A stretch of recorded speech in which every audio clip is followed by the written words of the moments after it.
Most people spend their lives begging to be chosen.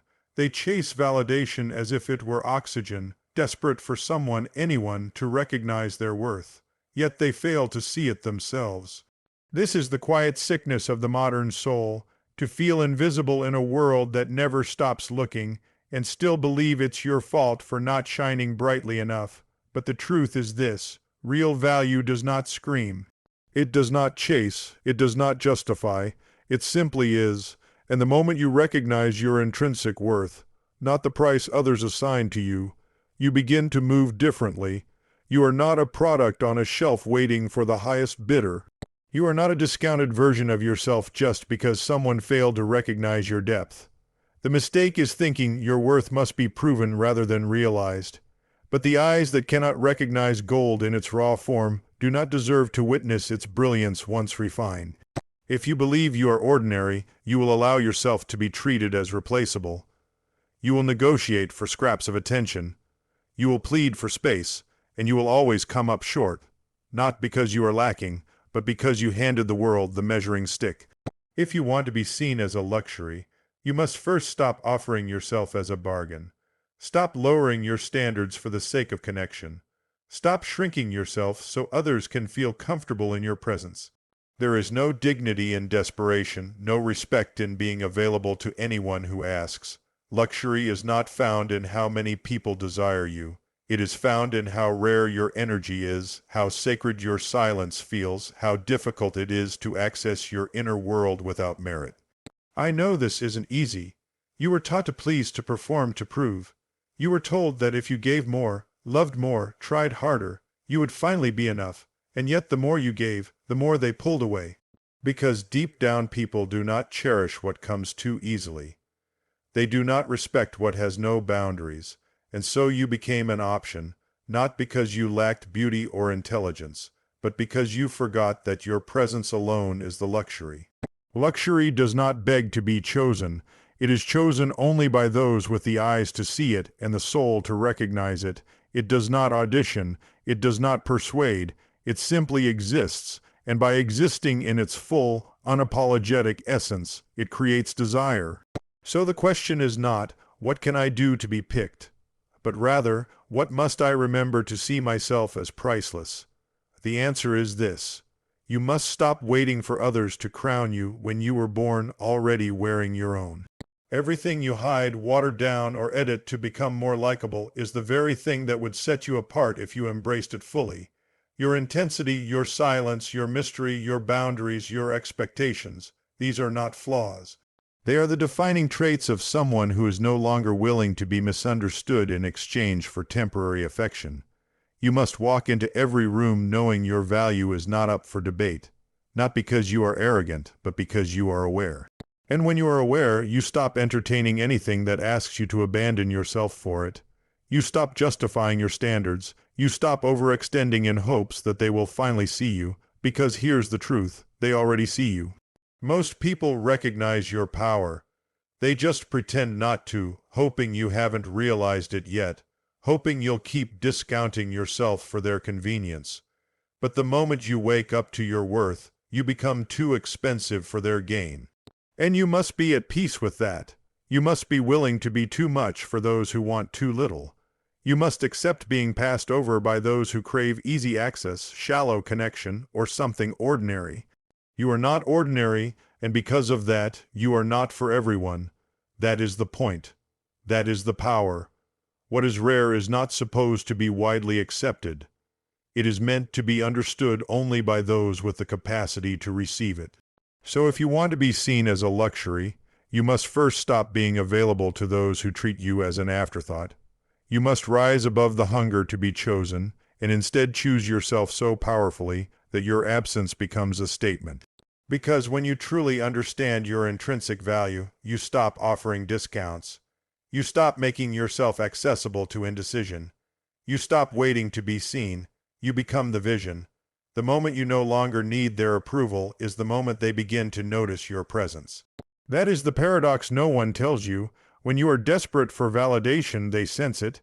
And the truth is, people do not value what needs them. They value what doesn't. You think that by being kind, available, responsive, and endlessly proving your worth, you will earn love. But the one who gives without boundaries becomes invisible, because to be everywhere is to be nowhere in particular. To be too accessible is to be too forgettable. You were not born to perform. You were not made to shapeshift for the comfort of others. Yet somewhere along the way, you were conditioned to believe that if you just gave a little more, tried a little harder, smiled a little wider, they would finally stay. They would finally choose you. And so you became a mirror reflecting what others wanted, never what you truly are. But a mirror is only useful until the person sees themselves and walks away, and you are left with nothing but the emptiness of approval that never lasted. Validation is a drug. It gives you a quick high that fades the moment they stop clapping, the moment they stop texting, the moment they stop needing you. And in that silence, you panic. You retrace every step, wondering what you did wrong, believing you could have been more.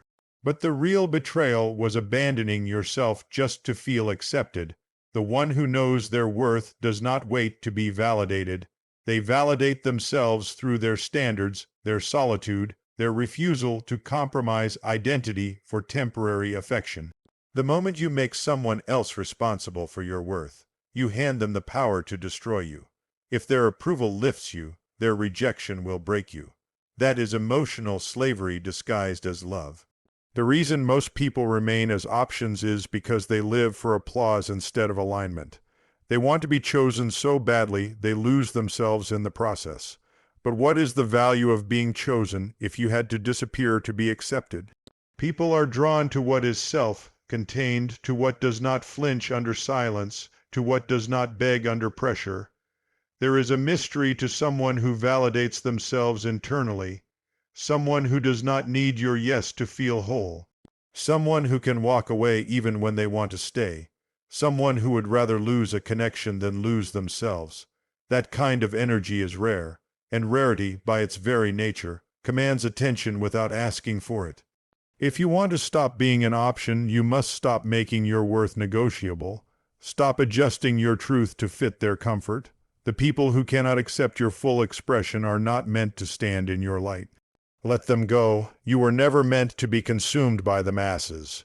You were meant to be revered by the few who can see you clearly without demanding you be anything but yourself. And yes, it will be lonely at first, because when you stop needing validation, you also stop attracting those who only wanted what you could give them. When you detach, they will fall away, but let them. Their absence is not your loss, it is your liberation. It is the return of your soul to its rightful place, whole, grounded, untouchable. When you no longer seek validation, something powerful happens. You become the standard. You become the one people want to impress, to earn, to understand. Not because you are playing a game, but because you stopped playing altogether. You've left the stage, and in doing so, you rise. Quietly, powerfully, authentically. Because what is truly valuable does not campaign for attention. It does not audition for love. It does not dance for validation. It simply exists, and those who are meant to see it will. There is a reason people stare longer at silence than at noise. True presence does not come from flash or volume. It comes from depth. It is in the calm of your voice, the steadiness in your eyes, the way you carry yourself like you know who you are, even when no one is watching. If you want to be seen as a luxury, stop decorating your emptiness and start cultivating your essence. Because real luxury does not beg for attention, it draws it effortlessly. The world teaches us to polish the surface while neglecting the soul. To appear desirable rather than to become someone worth desiring. To master the performance but fear the pause.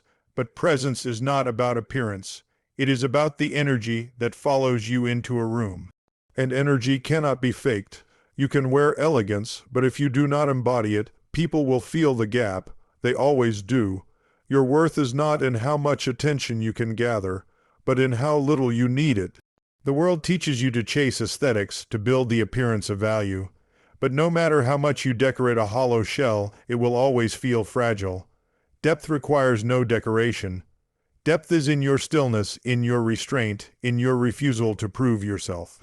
True elegance lives in the one who does not flinch at silence, who does not need to fill space to feel seen, who knows that their mere presence can shift a room, not because they are louder, but because they are anchored. That is what people remember, not the one who needed to be everywhere, but the one who stood quietly and somehow said more without words. Stop striving for visibility. Start cultivating substance. You want people to see you as rare. Then become someone whose presence carries weight simply because you exist. To do this, you must step into your quiet power. You must know who you are when no one is clapping, when the room is silent, when you are not being praised or adored. Those are the moments where most collapse. But if you have done the inner work, you will remain whole. There is no luxury in pretending. There is no elegance in trying to be everything to everyone. You become magnetic when you become true. When your voice is rooted, not rehearsed. When your presence feels grounded, not performed. People can feel it when you have done the work. They may not name it, but they sense it. It is in the way you do not chase. It is in the way you do not shrink. It is in the way you look at someone, not to be seen, but to see, and in that presence, your silence earns more respect than your words once did. Do not trade depth for attention. Do not trade truth for popularity. You may get the crowd, but you will lose the crown, and the crown is not given to the loudest. It is given to the most authentic, to the one who carries themselves with dignity, whose sense of self is not shaken by who enters or exits their life. That is when you stop being seen as replaceable. That is when people begin to respect your time, your words, your silence, because it is not about how many people see you. It is about how few are allowed to truly know you. Those who carry depth, who radiate presence, who do not perform to be perceived, they are not options. They are rarities. You do not become a luxury by imitating it. You become a luxury by embodying what cannot be bought or borrowed, self-possession. The ones who move through life with quiet strength, who feel deeply but do not collapse into every emotion, those are the ones who command respect. Emotional detachment is not coldness, it is mastery.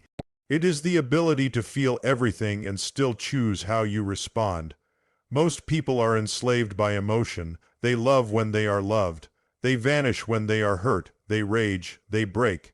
They mistake chaos for passion. But true power is not in reacting. It is in staying rooted, especially when everything inside you wants to run, scream, or chase. You must learn to feel deeply but hold lightly, to love without needing someone to complete you, to care without clinging. That is where freedom begins. Because as long as your emotions dictate your decisions, you will always be at the mercy of others. They can lift you with a word or crush you with silence. And when people know they have that kind of access to your center, they stop respecting your boundaries. But when you master detachment, not as a defense mechanism, but as a conscious way of being, everything changes. You become a mystery, not because you are hiding, but because you are no longer leaking your energy in every direction. People start to wonder what you are thinking, how you are feeling, why you did not react. And in that silence, in that calm, you become powerful, because they sense they cannot manipulate you, and it forces them to treat you differently. There is a dignity in not needing to prove how much you care, in not explaining every feeling, in being able to sit in discomfort without rushing to resolve it. That is rare, that is luxury, because the world is full of over-explainers, over-feelers, overreactors. But the one who feels the storm and still moves with clarity, still speaks with intention, that person becomes unforgettable. And no, this does not mean shutting down. It does not mean pretending not to feel. It means making your emotions your allies instead of your captors. It means observing them without drowning in them. When someone tries to provoke you, you do not need to lash out. You do not need to prove your worth or defend your value. You breathe, you return to yourself, you remember who you are, and from that space, you respond from wisdom, not from fear. There is nothing more disarming than someone who cannot be emotionally baited. Someone who does not flinch when ignored, someone who does not chase when dismissed, someone who does not collapse when rejected. That kind of discipline unsettles people. It forces them to see you as someone beyond their control. And once they know they cannot control you, they begin to respect you. Sometimes they even fear losing you.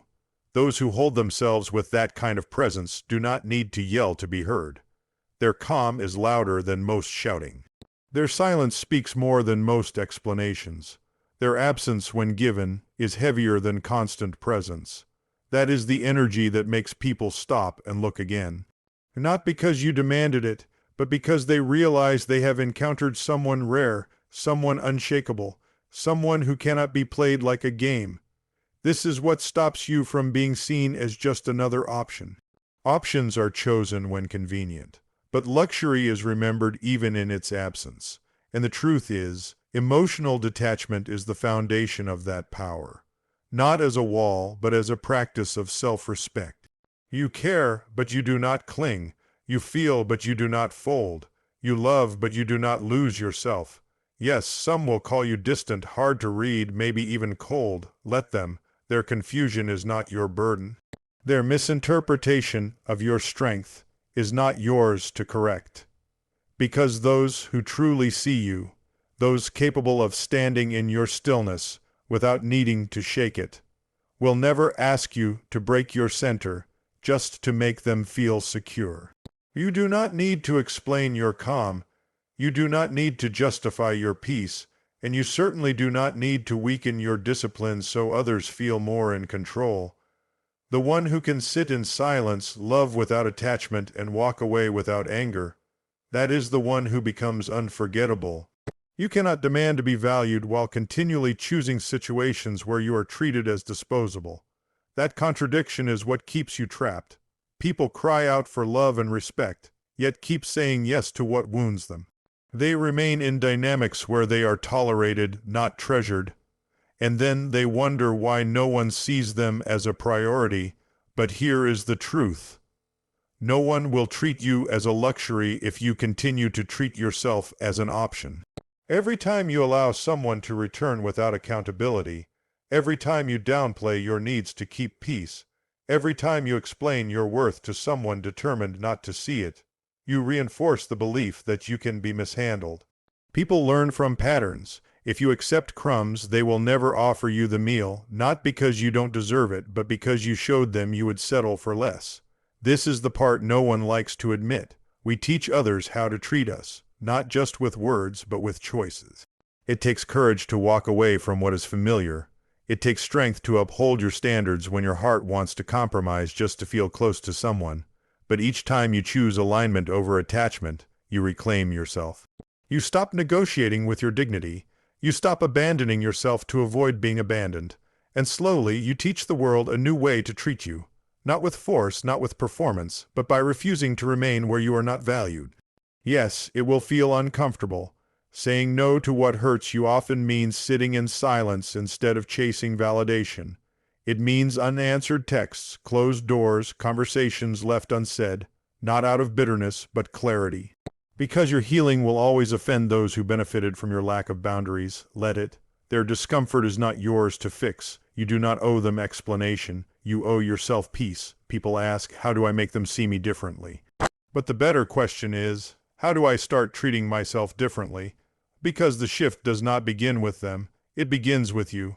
You stop over-explaining. You stop chasing closure. You stop proving your value. You stand in your truth, quietly, consistently. You hold space for your worth even when no one claps. And the moment you become unavailable to chaos, inconsistency, and crumbs, people begin to feel the weight of your absence. And in that absence, they realize what your presence truly meant. But you cannot teach that lesson if you keep returning too soon. If you keep giving one more chance, one more excuse, one more piece of yourself. You think you are being loving, patient, forgiving, but what you are really doing is betraying your standard. Love without self-respect is not love. It is attachment wearing a mask. It is fear pretending to be compassion. There is nothing wrong with a soft heart, but softness means little if it is not protected by boundaries. You are not here to be emotionally available to anyone who knows your value but refuses to honor it. You are here to be whole, to be grounded, to be rare, and sometimes the most loving act is to leave. Leave the conversations that go in circles. Leave the connection that keeps you anxious. Leave the story where you are always proving, always pleasing. Your energy is sacred. Not everyone deserves access to it.